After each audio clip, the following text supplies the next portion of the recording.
Martha Stewart addresses recipe scandal in Australia. Food controversy explained.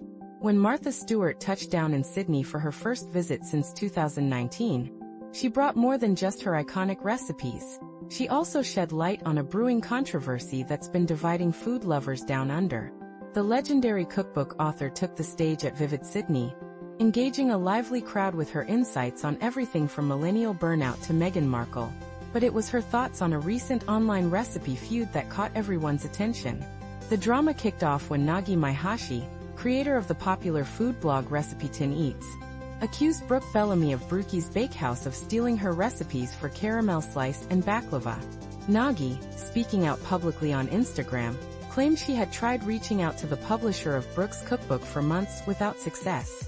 She emphasized how profiting from someone else's original recipes, even if not technically copyright infringement, felt unethical.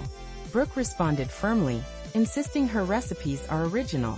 She explained that her creations are inspired by classics, but genuinely reflect her own taste and experience, having spent countless hours baking with her mom during childhood. The debate has stirred divided opinions among Australians, with some supporting Nagi and others pointing out how tricky it is to definitively prove recipe theft.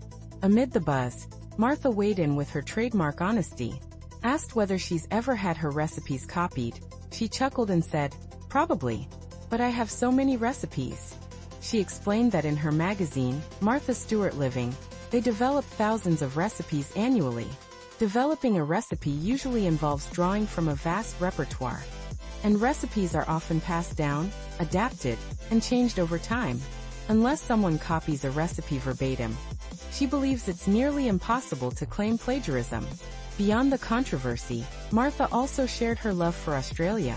She attended the Vivid Sydney event, where she spoke to about 3,500 Aussies in a vibrant interview with Benjamin Law.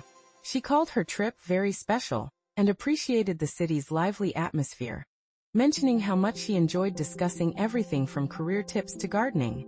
Of course, Martha's busy schedule doesn't slow her down. When asked how she avoids burnout, she quipped, "I don't call it burnout, I call it burning up." Her playful jab at millennial work culture drew laughs, along with her candid advice that she has no sympathy for those feeling overwhelmed. With over 100 cookbooks, numerous TV shows, and a friendship with rapper Snoop Dogg, Martha Stewart's influence is truly worldwide. Her visit to Australia was a reminder of her enduring legacy, not just as a culinary icon, but as a frank, relatable personality who continues to inspire and entertain fans everywhere.